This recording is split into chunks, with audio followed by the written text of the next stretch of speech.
Hello,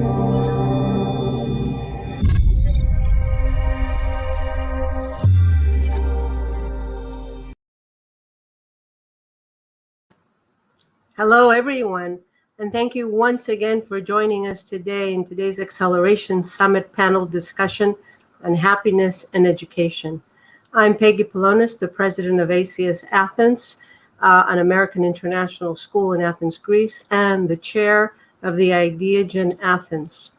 I'm very happy to be here today with two honored guests, and this year in 2021, Greece is celebrating the 200th anniversary of the rebirth of a nation with a sense of determination and subdued optimism in this time of COVID-19. In 2019, the World Philosophical Forum made an appeal for the immediate revival of classical Greek philosophy in lieu of predominant scholasticism. Civic education for all should be ensured, tempered by the wisdom and morality embedded in Greek classical philosophy, and a peace that passeth all understanding prevails. The WPF was honored with a laurel leaf by the Greek authorities in the person of the Minister of Tourism, who is now a member of the European Parliament. In Greece, as elsewhere, we have just come through an extended heat wave, and heat deaths are the most prevalent of all deaths from natural disasters. Climate change is causing more extreme events, including droughts and heat. Cross-discipline educational experiences need developing that stimulate the imagination of young learners. I've known Professor Jeffery Levett for many years, and I've worked with him in disaster management and most recently on the topic of resilience in education. He is an International Gusi Peace Prize laureate. It is the foremost award in Asia and often dubbed as the Asian equivalent of the Nobel Peace Prize. Anthony Quinn, better known as Zorba the Greek, and Michael Noble have received this prize. A British child psychiatrist, an American neuroscientist, and a former president of South Africa, Kgalema Motlha, who spent time in prison with Nelson Mandela, were among the recipients in 2019. It honors individuals and organizations who have given exemplary contributions to global peace by using their natural talents for the benefit of mankind. The award recognizes excellence and acknowledges distinction. Jeff received it for service to public health and the dissemination of Hellenic thought. Jeff, welcome with us today. And just a few words to start this conversation with you here. Thank you kindly. You mentioned the War of Independence and its celebration, and I can tell you that from the hill on Likavitos, from my vantage point, again on the hill of Likavitos, I followed the exhilarating celebrations on the 25th of March. At sunrise, a 21-gun salute sounded from above on the hill above me, and I almost spilled my Greek coffee. I wasn't quite awake. The cannon salute was repeated twice during the day. Sometime later, the flag-raising ceremony took place on the Acropolis in the presence of the President and the Prime Minister. The national anthem was sung a cappella, most inspiringly, by the internationally renowned soprano Anastasia Zan. Prime Minister Kyriakos Mitsotakis noted that the aim of the first 100 years after independence was national completion and the reunification of the newly constituted nation-state of Greece. I also, at the time, sadly noted that not one of the distinguished participants in a related forum referred to the dismal health status of the Greek people then, or the contribution of public health and the efforts of Capodistria or 100 years later, those of Eleftherios Venizelos to improve the health of the people through developments in public health. As we know, Greece is the wellspring of Western civilization. Its spirit runs through all societies and all democracies. Nothing could deprive those celebrations of their special splendor as the blue and white flag was unfurled on the sacred rock of the Acropolis. Colors that spread throughout Greece and covered multiple places around the globe. Uh, they were inspirational, they were simple and substantive, informative and exceptionally moving. Nothing deprived them of their historical significance, following on from the American and the French revolutions. It was a victory over tyranny. It was a revival of all things Greek, ours once more, as one of the books says. And now President Biden spoke of the affinity between the two nations and referred to America's celebration of its 200th anniversary in 1976. He also spoke of the time when the Axis powers marched in Europe and the Greeks bravely said no and joined the fight for universal rights in the Second World War. Today, I am in the presence of two friends, two wonderful people. They are both outstanding educators with international recognition. Quite different, but both with passion. I know them well. His Excellency, Powdyel, is a former Minister of Education of Bhutan in the high Himalayas. Our interactions and conversations started in Manila when he told me with great encouragement that I am now an ambassador. I am now in the World's Hall of Fame as an ambassador of peace. We talked of the proud home of Plato, of Socrates, and of Aristotle, their peers, predecessors, and successors. He told me that our role as peace laureates meets its soul in noble work, which makes a difference. From the podium and his keynote address at the 2019 Goosey Peace Prize Award ceremony, he said, "Peace is not an illusion. Peace is a mission. Peace is destiny. Peace is the condition of the mind that makes life and living worthwhile, a worthwhile experience, a state of being that empowers life to grow, to hope, to build, to create, as well as to celebrate the process and joy of living on this earth." Please keep in mind, as the three of us discuss the term happiness, please keep that in mind. Thakur S. Powdyel is a down-to-earth man, deeply thoughtful, gracious, and quietly sophisticated, with an illuminating knowledge of ancient lands, great awakenings, and civilization. Dr. Pelonis is the president of the American International School here in Athens. She has done fantastic work and continues to do fantastic work, and I'm sure will continue. But some years ago, she was, as she said, my consultant in health disaster management projects between Greece, Egypt, Turkey, and the Balkans in general.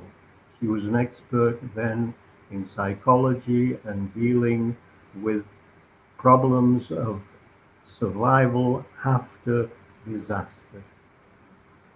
She is president of the Academy, striving to bring the best of education to the youth, to our youth, while developing conscious citizens of the world. The American International School houses 63 different nationalities, where young people from around the world collaborate and learn under one roof in Athens, Greece. It is a mini United Nations of young people. Dr. Pelonis has me now as her charge in a project to push forward at an accelerating rate activities within the Sustainable Development Goals. We are talking about happiness and education and an acceleration summit, which I think we need. We all agree that we have to do more for and in education. Peggy, the floor is yours. Well, as we all know, Jeff, the Sustainable Development Goals, also known as the Global Goals, were adopted by the United Nations in 2015. It was a worldwide call to action to protect the planet while ending poverty and ensuring equal education for all. The action calls for these goals to be achieved by the year 2030 before the deleterious effects of the planet are considered irreversible. Actions working towards the achievement of these goals could ensure peace and prosperity for all people. The Acceleration Summit highlights individual and collective action across the globe and aims to highlight these individual and collective actions that advance this transformational vision.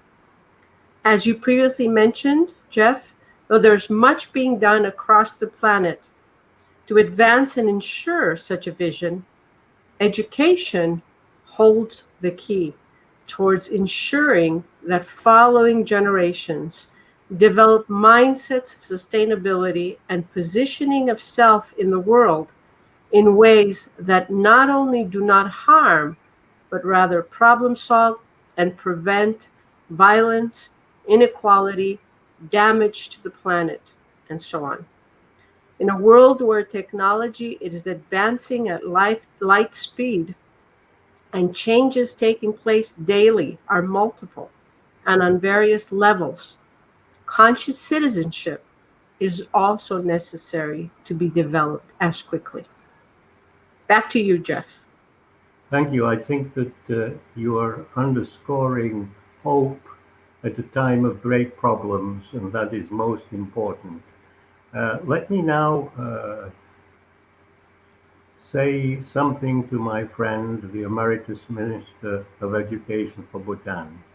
For earlier this year, he addressed the educators of his country, and he has a passion for education and is often referred to as the most foot-traveled education minister in the world. Walking in the high Himalayas must have been very heavy on his footwear. He often tells us that global citizenship acknowledges a special contribution to humanity. For him, the Acropolis is sacred, home of seers and civilization, and the cradle of many awakenings. He says, peace is a process. The happy sum, I like that, the happy sum of many good human acts and of positive attitudes. Any alienation of its role from the true soul leads to arrogance, pride, and a fall from grace. When divorced from the life-giving soul, our role becomes deficient, impoverished, and irrelevant. The former education minister of Bhutan every day can look up to the Himalayas, much as I look up at the Acropolis. One image reflects the magnificence of nature, the other the refinement of the human spirit. And to paraphrase, I think, what Peggy is saying, they both reflect man's potential and nature's gifts. In his small book, the Al-Kab, he reflects deeply, with a strong tone of optimism, on state, citizen, and citizenship education. It reflects, the little book, on the thoughts of President Andrew Jackson, who said, every good citizen makes his country's honor his own.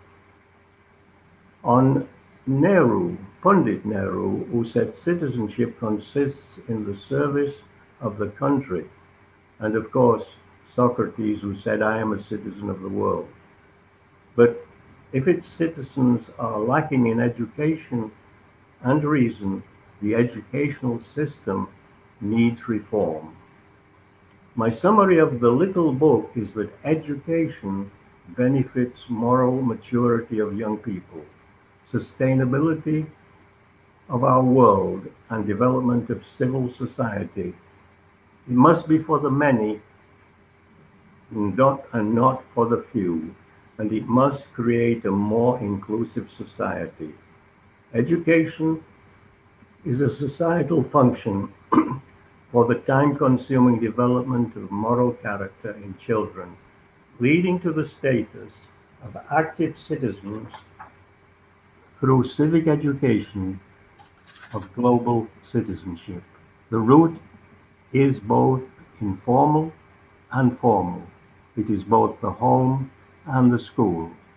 So let me ask you, my good friend from Bhutan, to reflect on the indicator you call the gross national happiness, which took the Western world by surprise and by storm, as well as on school as an uncontested space for mutual illumination and school leadership. The school, as you know, is a special institution, and perhaps the most important one in its society. Excellency. Thank you very much indeed, Professor, and also Dr. Pelonis. First of all, I would like to offer my congratulations and my very best wishes to the great nation of Greece on your celebration of the 200th anniversary of the founding of your new nation. Congratulations and all the very best as you look to the future. As to the question that Professor asked me about Bhutan's abiding vision of gross national happiness, I would like to submit that this unique vision of holistic and sustainable development called gross national happiness was first coined by His Majesty the Fourth King of Bhutan, Dugyalpo Jigme Singye Wangchuk, in the early 1970s when he declared that gross national happiness is more important than gross national product. It implies that sustainable development should take a holistic approach towards notion of progress and give equal importance to non-economic aspects of well-being. The Great Jabdung's Code of 1729 states that if the government cannot create happiness for its people, there is no purpose for the government to exist. As Professor Levett has written, this before life, liberty, and the pursuit of happiness in the United States Declaration of Independence, which is repeated in the Universal Declaration of Human Rights, where everyone has a God gifted right to life, liberty, and security of person, which governments are created to protect. Thakur, once I said to one of Greece's legal experts, Happy New Year, and he replied, What did happiness ever give us? That was the reply. Such critics, how do you respond to them? Happiness is the ultimate desire of all human beings across time and space, without any exception. Happiness, a genuine sense of well being and fulfillment, is a function of one's decision and the consequence of one's own action. It is not something out there to be given out to you, but a showing forth of one's inner resources built on positive energy and goodwill. Being at peace with oneself, with one's surroundings, and with the world beyond, and giving one's best to make a positive difference is the way to happiness. So, happiness is the ultimate desire of all human beings. It is created by a deep conviction of the self and a desire to make a difference to the way things are. It is not something out there to be given out to an individual, but an approach, a worldview, and orientation to life.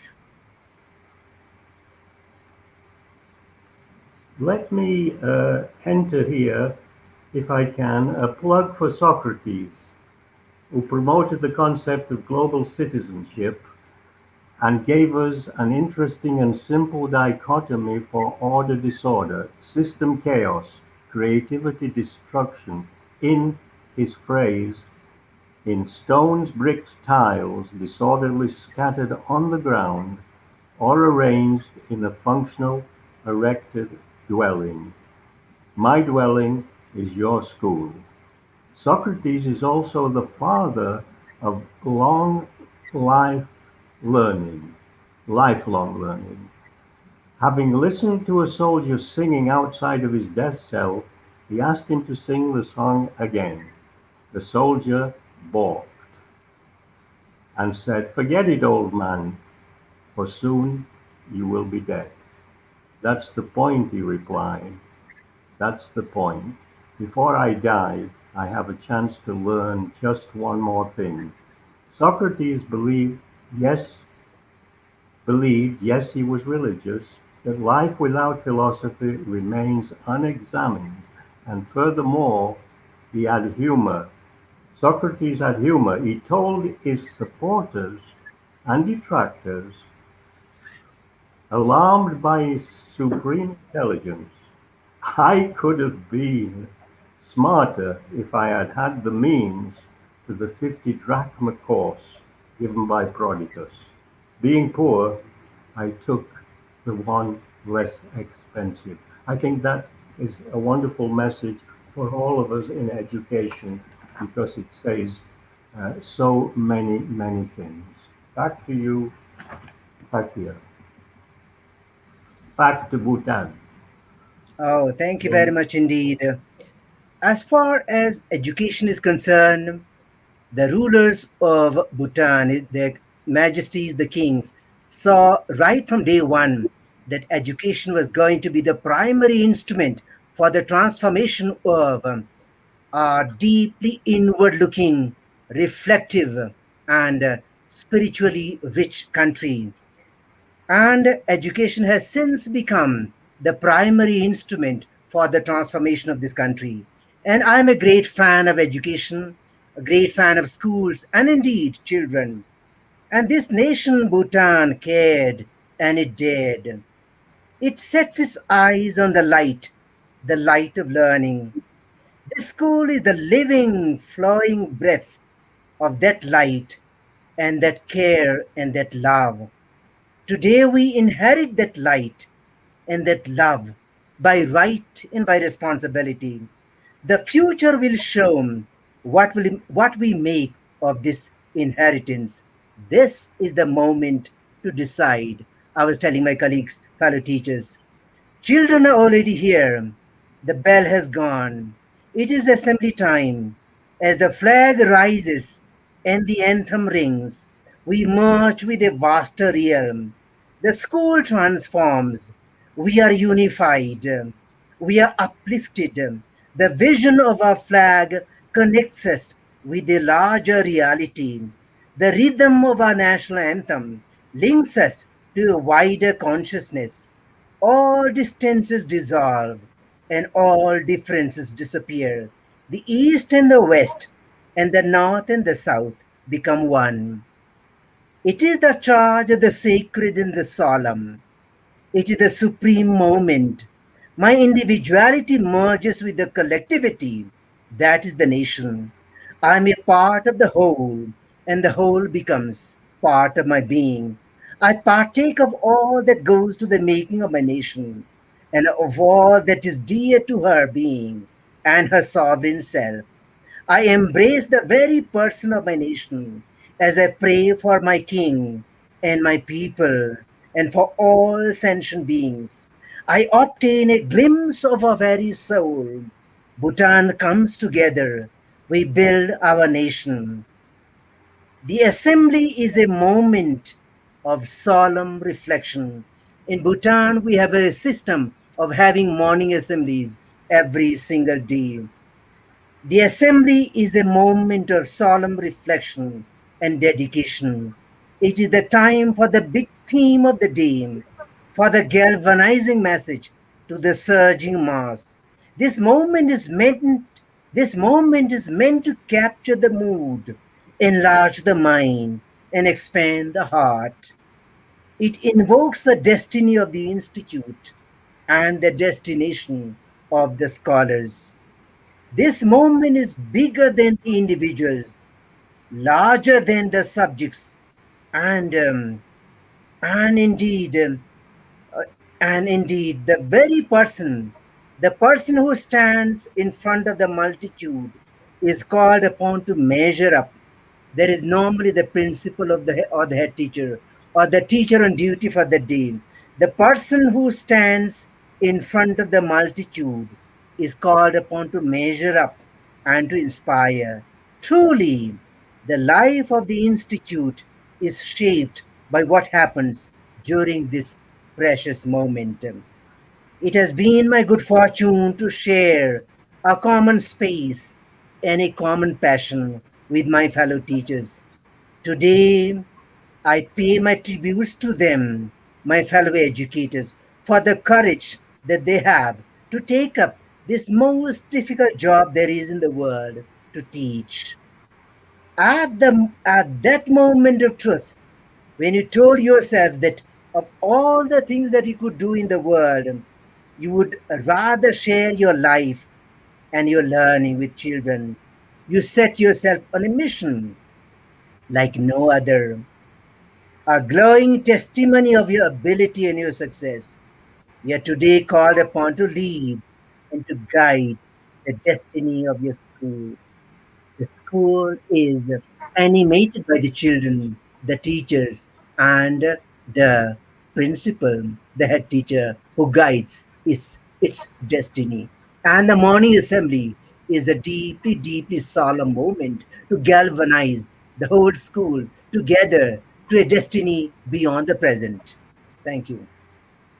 Thank you. Thank you for that. I think that now I have to ask Dr. Poloni, Peggy, uh, after that interesting appraisal of what teaching and what teachers do, to reflect on her school, the ACS, and to discuss its mind-catching, I would say mind-catching, banner, empowering individuals to transform the world as architects of their own learning. Peggy. Gladly, gladly. So I believe that second to the family, schools influence minds and character like no other. As 63 different nationalities come together, it's not a natural place to develop excellence, to develop excellent ethical citizens who can appreciate differences and can collaborate despite these differences, to problem solve, to think critically, and ultimately to be conscious citizens of the world. And as I previously mentioned, technology is evolving very quickly, and with it, ethical decision making must also evolve. We don't want our children to be victims of change. We want them to navigate change effectively and even to be at the forefront of change so that technology becomes a tool for advancing the sustainability of the planet, rather than something that controls our way of being. And education must empower young people to understand how to decipher information, synthesize it, and use it for the benefit of improving life and living on the planet. It means that there must be uh, such much self-reflection in the curriculum as a way to know thyself and to eventually position oneself to impact as well as to serve humanity rather than individual interests at the expense of humanity. As for the topic of happiness, I believe that it's a question that we must ask ourselves, and especially in relation to our children. What is it that makes us happy? And the research around the idea of happiness, and I'll make a specific reference here to Laurie Santos from Yale University, who has conducted extensive research and has kind of swept all the research on what it is that makes people happy. And ultimately, it seems that it's not the big house, it's not the new car, it's not the gadgets that we use, because our minds are actually built to get used to stuff. It's called hedonic adaptation. In other words, we tend to get bored of things after a while. So therefore, happiness is in the moments. It's in the relationships we build. It's the experiences we have, the memories we create, the contributions we make towards improving life or social conditions. So the idea then is to invest less in stuff and to invest more in experiences and relationships. Back to you, Jeff. Thank you. Just a personal note, because I've always taught at the graduate level, which is much easier than your level. You can have discussions because the young people there already have degrees, they have their own mindset, and they often ask me various questions. One of them is, what is life about? And the kind of knack answer that I give them is that life is a collection of memories. And I think that reiterates what you are saying. We have to think of what happiness means, how we can make our children's lives more fulfilling, and of course, how we can ensure that they have a future, a better future, as they go down the road to ultimately take over what we will leave behind. But can I turn to His Excellency, the Minister, and ask if he can comment on the concept of freedom of expression, because in this day of technology, in this day of autocratic governance, freedom of expression seems to be falling away. So can you comment on that? And given that Socrates broke the law, as more recently the Kings Bay plowshares did in America, uh, elderly Catholics, certainly broke the law in America in a dangerous and daring attempt to show the world, to bring the world's attention to the problem of the nuclear threat. Excellency. Thank you again. Freedom of expression to me has at least three dimensions or three elements. It is the right of an individual to be. To be is an important freedom. To have and to do. As individuals, we want to be, we want to have, and we want to do. So these three elements of right, to me, in fact, encapsulate the freedom of expression. It is the right of an individual to be, to have, and to do within the bounds of propriety, without harm to others or interference with another's right. It is a moral act and an article of faith, which, when conducted well, solves problems, lifts and inspires. Given my limited understanding and unlimited appreciation of Socrates, the philosopher represents an infallible sensibility, a wide awake consciousness, a flowering of human genius that saw it all and saw it fully. What looks exceptional to us ordinary mortals is in its essence the apprehension of truth as it is. Socrates didn't have to say it in so many words. It was enough. that he was.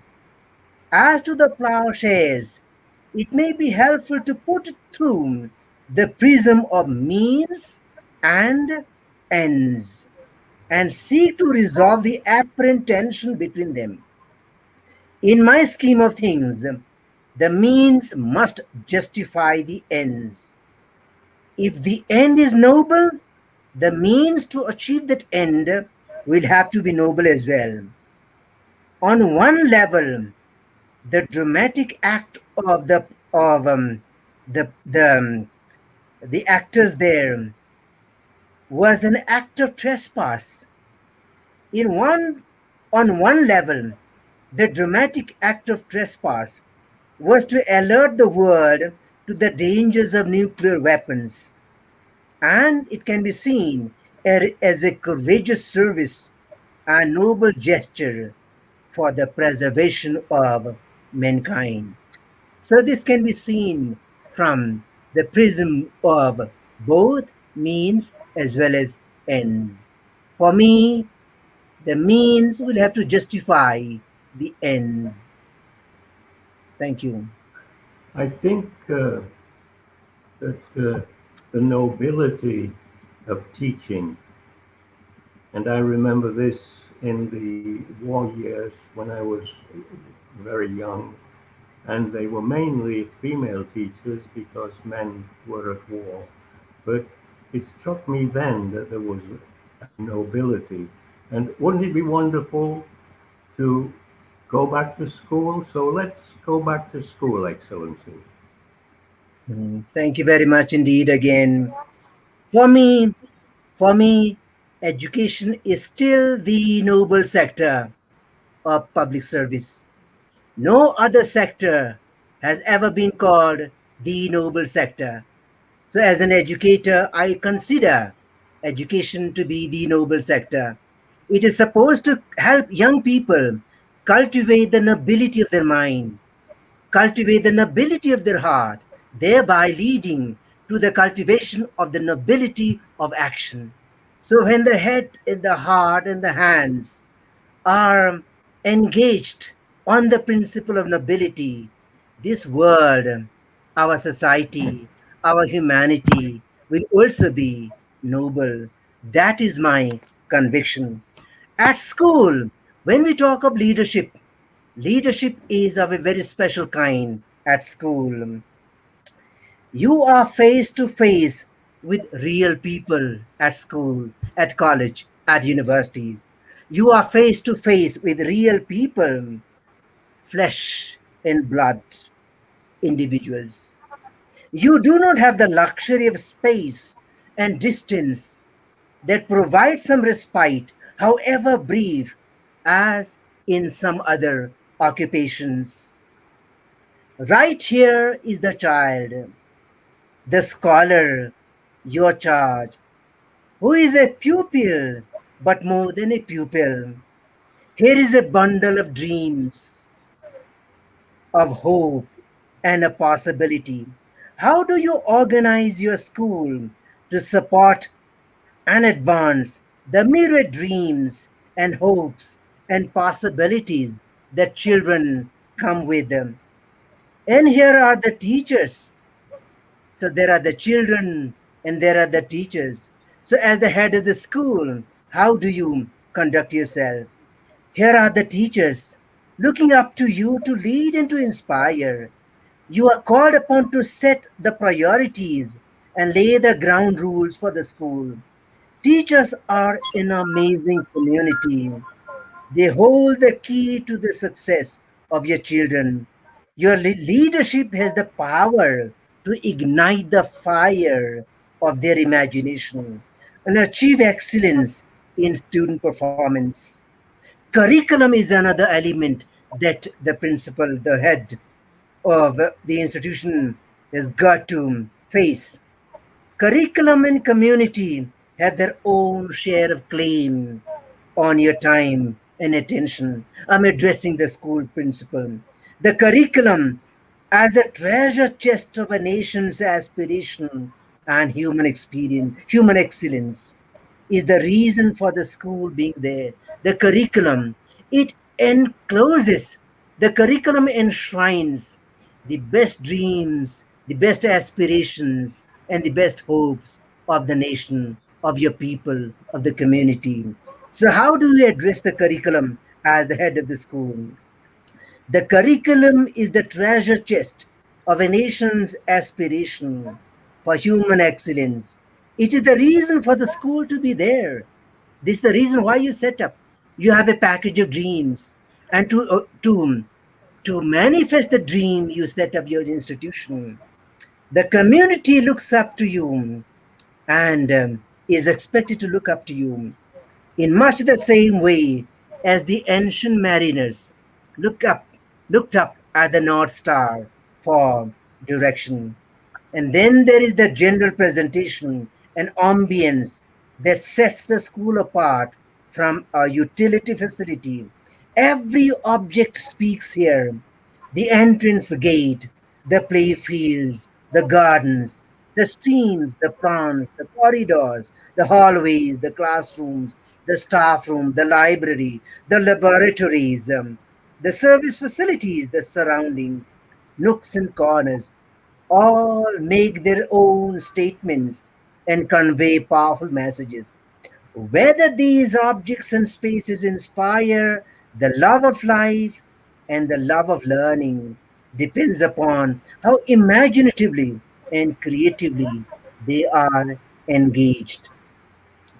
As the principal, as the president, you preside over an empire that is made of dreams. The school is a celebration of children, of learning, and of living. You are at the center of this magic and fun. So, as far as the school principal is concerned, he is or she is the maker and and transformer of those dreams. With all its imperfections, we have an education system that is up and running. Very often we say how bad the school system is, education system is, but so much good is happening as well. We cannot afford to throw the baby with the bath water. Our leaders are leading and the led are learning. I believe that despite many challenges and often unkind criticisms, our teachers are doing a commendable job. I feel too that the children are learning their mathematics, their science, their language, and some are doing exceptionally well. It is thanks to the teachers' hard work and the sacrifices that they make that we are developing, we are growing. Given the demands of our national vision and the needs of changing times, what has been good hitherto will not be good enough henceforth. That is why we have to rise above the present and we need to connect, we need to reconnect our role with the soul. This is the moment of truth. How do we reconnect our role with its soul as educators, as leaders, and animate the school to do its job? That is the role of the school principal. Thank you.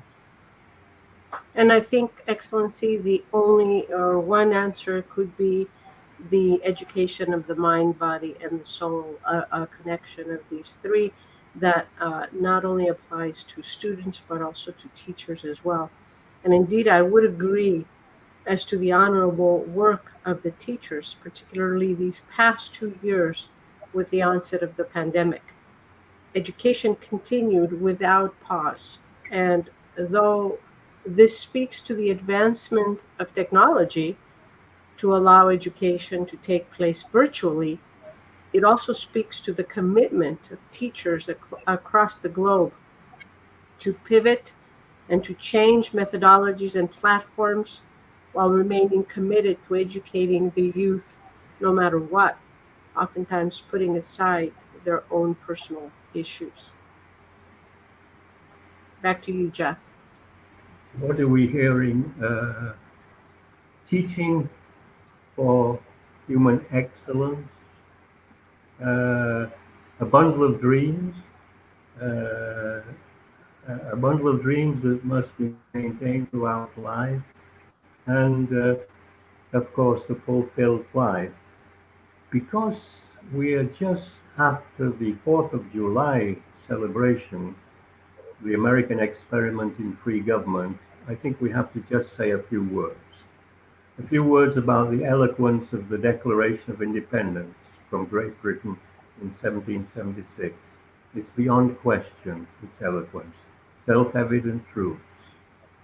All men are created equal, endowed by their Creator with certain unalienable rights. Among these are life, liberty, and the pursuit of happiness. There we are again, happiness. America is back. Peggy, over to you. Well, this is what democracy is about. And I think I want to add this is what social interest is also about. And I'll use a quote from one of Greece's esteemed writers and poets, Nikos Kazantzakis. A society that is not interested in itself is unbalanced at best and mentally ill at worst. To have social interest means to healthily engage with the world.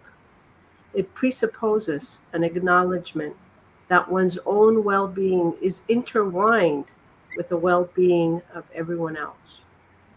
If we all desire it intensely, if we organize all the visible and invisible posers of earth and flight them upward, if we all battle together like fellow combatants, eternally vigilant, then the universe might possibly be saved, in the words of Nikos Kazantzakis. Kazantzakis uh, was in the Ministry of Health 100 years ago or so, and he embarked on a mission to the Black Sea region to bring relief to thousands of Pontiac Greeks who were threatened. One of the persons that was with him on his mission was Zorba the Greek, who became, of course, his object in his book, Zorba the Greek. Here I have a question for Your Excellency. How do you think what we are saying resonates in America, in our world in general, and in Bhutan today? Thank you very much again. In Bhutan, we believe that every nation ought to have its own North Star, as indeed every individual man, woman, and child ought to have their own dream. So Bhutan's North Star was identified by the fourth king, His Majesty Jigme Singh Wangchuk, when he gave to Bhutan and to the world the all-embracing vision of development that he called a gross national happiness. So just as a nation has its own North Star, individuals ought to have their own dreams. And if a nation has its North Star, the North Star that the ancient mariners looked at to find their direction to the safety of the port, so also nations ought to have their North Star. So Bhutan's North Star being pursuit of gross national happiness, we realize that the subsystems of that nation would have to embrace and advance that North Star. Therefore, in 2010, the Ministry of Education launched a nationwide educational reform initiative that we called Educating for Gross National Happiness. It is a strategy that helps us to internalize, understand, and advance this vision of gross national happiness. So, educating for gross national happiness and the instrument that we identified to implement this program of educating for gross national happiness is called building green schools or nurturing green schools as a means to an end the end is supposed to be green Bhutan. So essentially, educating for gross national happiness by using the instrument of green schools is a way to reinstate education to perform its core or central function. And we believe that this is something that will also address some of the deficiencies of education today around the world. So it is a process, as the ancients said, educating for gross national happiness by building green schools is in a way returning to the original and the authentic purpose of education, a process that gently draws the human mind to look for and to love what is true and good and useful. These are values that are inherent in the goal of education. Therefore, we are in effect returning to the root of education, educare, drawing out. We need to draw out the core principle, the primary purpose, the soul of our role. Educating for gross national happiness is therefore not a new fad or a call for a paradigm shift. It is, in effect, returning to the soul of education. We already have the basic resources for implementing this program of educating for gross national happiness. The GNH way of thinking is already very much in alignment with the ultimate goal of education as an instrument for human and societal flourishing. All education is normative. All education is normative. Therefore, allied to the spirit of gross national happiness, in essence. Through our academic disciplines, we would like not only to gather information knowledge from diverse sources and topics, chapters prescribed in the syllabus, but to gain insight into the nature of phenomena that make our universe. The current initiative is a reminder that somewhere along the way, education came off its normative orbit and lost its original course. Educating for gross national happiness or building green schools is a call to regain lost ground. Ultimately, education is but a process of finding relationships. We begin in the infancy of learning with nursery rhymes, which aim to build bridges between the familiar and the unfamiliar, thus empowering the child to see the world as a sensible and meaningful place. It is the soul behind the sound that is crucial here, as the child's universe unfolds and expands with every little experience. As the learner grows and matures, science becomes the narrative of patterns and of relations in nature as in life. Excuse me. Mathematics is a celebration of signs and symbols with loaded significance and power. History is the march of ideas that move minds and nations. Literature is the song of life and living, as language is the festival of sounds and word relations. Philosophy is the empire of the eternal and the immutable. We want our children to learn that culture is the cultivation of sweetness and light, and the environment is an extension of our own self. When we talk of governance, excuse me, we would like to begin from self governance to governance in the family, in the class, in school, in organizations, in societies, at the national level, and link it to world governance. In the socio-economic areas, issues of quality of life and the standard of living and their ramifications on the wider natural, social, and political spheres need to be highlighted. As I see it, the biggest crisis in modern education is not so much the shortage of resources or of planning and management, but of a mistaken source of motivation. We look to the market for inspiration instead of discovering the gold in our own field of engagement. That is education. I love the idea of a mutual illumination. Work shines through the worker as the worker shines through work. The principal has found a school, for instance, but has the school found a principal? Likewise, the teacher has found a subject to teach, but has the subject found a teacher to express its promise? We could and should ask the same questions to every other post and post holder. You are the medium.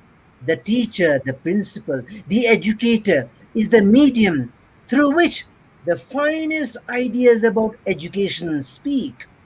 By the same token, education is the medium through which your most passionate and deeply held beliefs find their expression. Your role finds its life and nourishment in the soul of your mission. Left to itself, the role diminishes over time. Fed by the soul, it receives vital nutrient and sustenance to bloom and to flourish. You illuminate each other and bless each other. Thank you. Indeed, educational systems receive the big ideas of human aspirations and achievements over time and space, and affirm the claims of a nation's dreams for ever higher levels of excellence and success. Understanding one's purpose within the world and developing a higher purpose is necessary in order to develop conscious citizenship. When young people see the interconnections of their actions and how they can contribute to a better world or a worse world, or they remain neutral, only then can they consciously make decisions of which direction to go. Informed decisions that involve understanding of oneself and empathizing with others. A meeting with the soul, as His Excellency mentions, and all primary ingredients in educating towards the gross national happiness.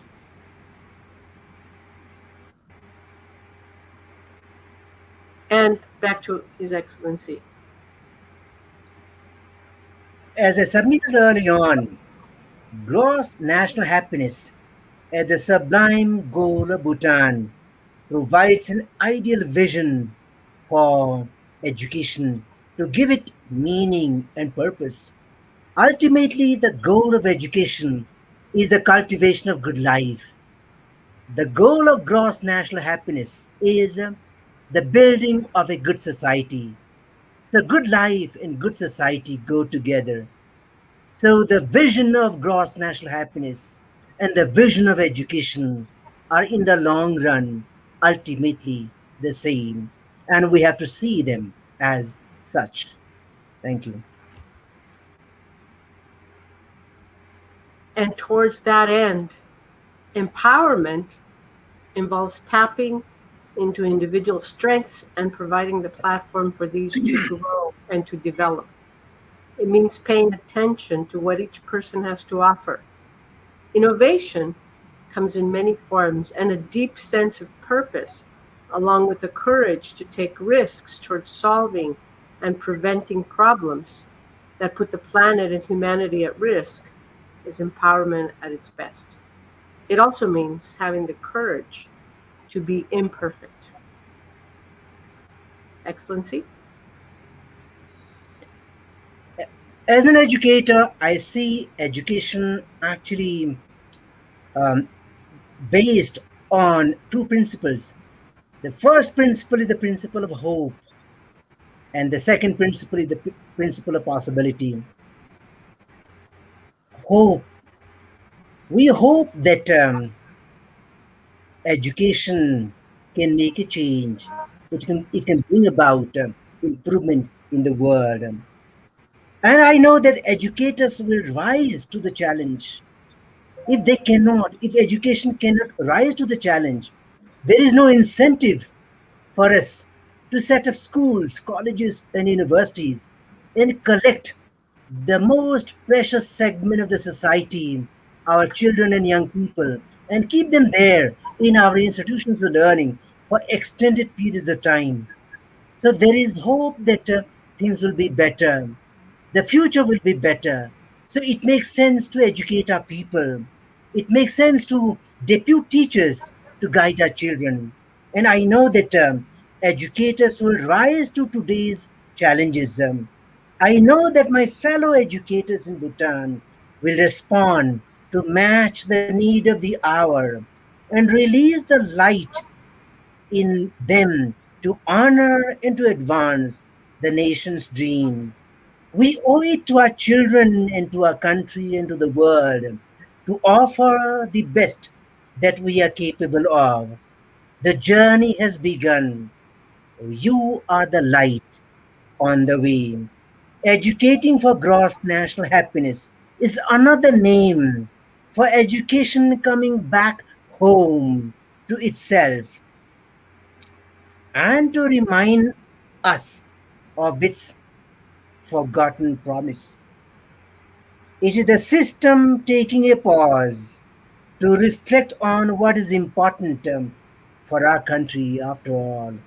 Quoting Professor Levitt again, may you, fellow teachers, educators around the world, my fellow educators in Bhutan, in Greece, and around the world, may you take our children to the sunnier side of the street.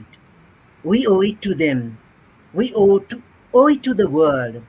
We owe it to humanity to do our best for our children, for our society, and for our world. The great visionaries of the past in Greece, the great Socrates, Plato, Aristotle, show to the world that it can be better, it can be beautiful. We have to go back to those visions, to, to those dreams, and reclaim education's lost ground. Education is built on the principle of hope and of possibility. Without these, there is no incentive to work towards making the world a better place. Thank you. The, the world, the world is beautiful, and thank you for reminding me of my quote, which I asked of the judge in the seven plowshares to return seven Catholics, elderly Catholics, to the sunnier side of the street. I think our goal should be to keep education on the sunnier side of the street. But if we all battle together, we can move towards a creative reorientation of thinking. And I think that that's what we are talking about. But it is still a very much imperfect world. Excellency. Again, as an educator, I'm a man of faith, I'm a man of hope. I know that with all its imperfections, the world is still a good place. With all its imperfections, the world is still a good place. And with all its aches and pains, life is still beautiful and precious. It is worth working for. The world is worth working for. It is worth improving. With all the aches and pains, life is still precious. it is still worth celebrating, worth preserving, and worth honoring.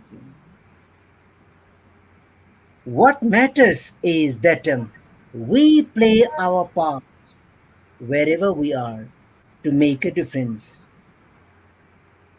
Wherever it is we are, wherever it is in the world, we share the same humanity. Let me quote Carl Sandburg, the great American poet, Carl Sandburg. He says that there is only one man in the world. His name is all men. There's only one woman in the world. Her name is all women. There's only one child in the world, and the child's name is all children. Across time and space, on all parallels, on all meridians, from coast to coast, hemisphere to hemisphere, tropic to tropic, we are all the same, members of a common human family. As far as peace is concerned, it is the primary condition of life. It is the primary condition of progress. Let me quote the late president of Egypt, Anwar al-Sadat. Anwar al-Sadat. He is believed that peace is the beauty of life.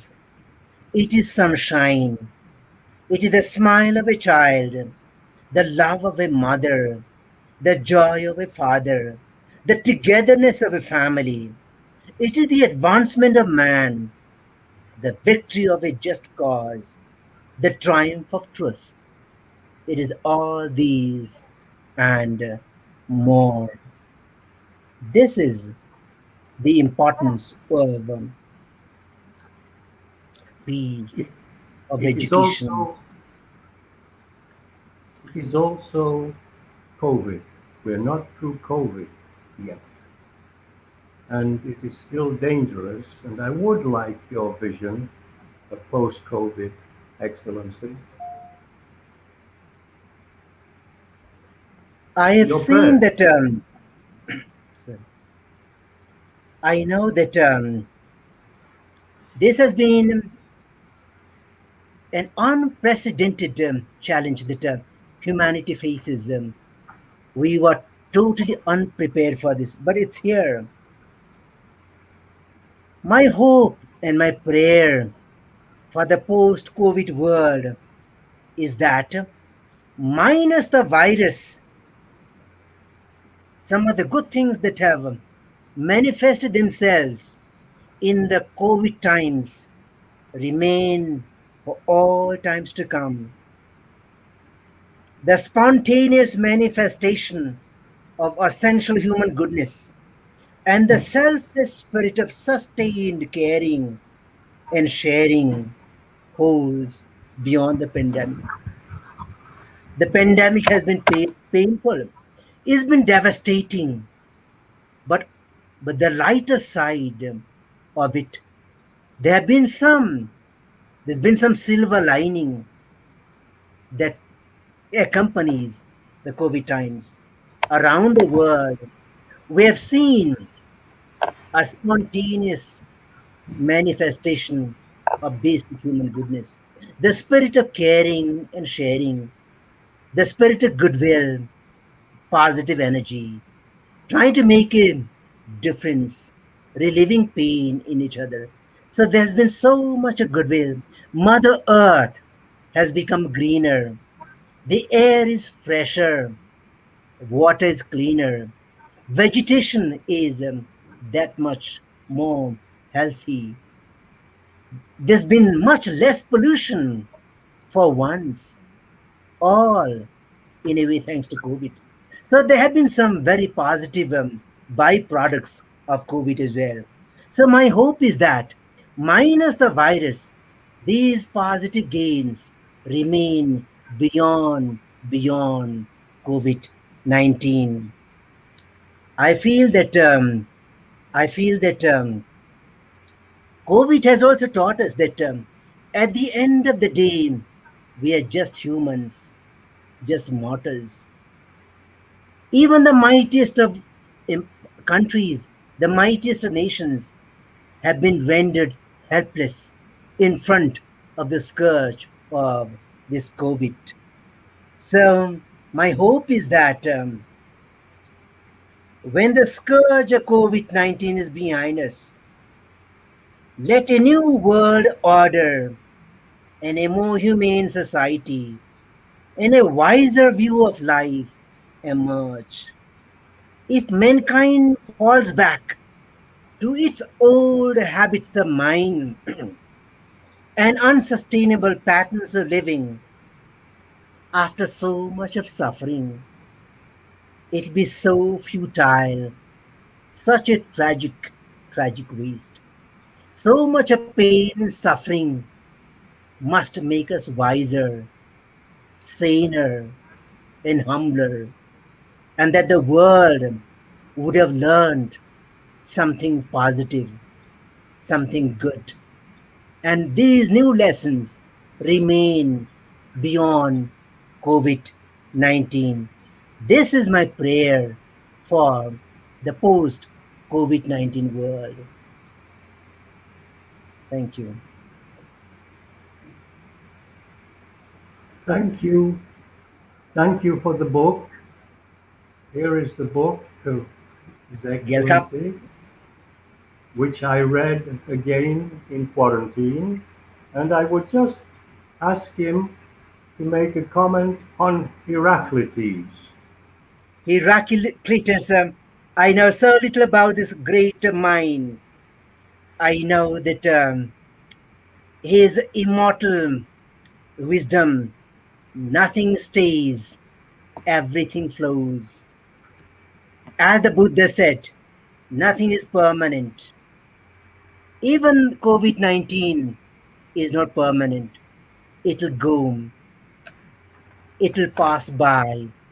And it is my hope that just as nothing stays, everything flows uh, in the wisdom of Heraclitus, so also that COVID flows, that it doesn't stay, and that we are back to a time when we can celebrate the joy of living, the process of living, celebrate the earth, celebrate the beauty of a planet Earth, celebrate the beauty of life, and that we can travel around and see each other, meet in person, see.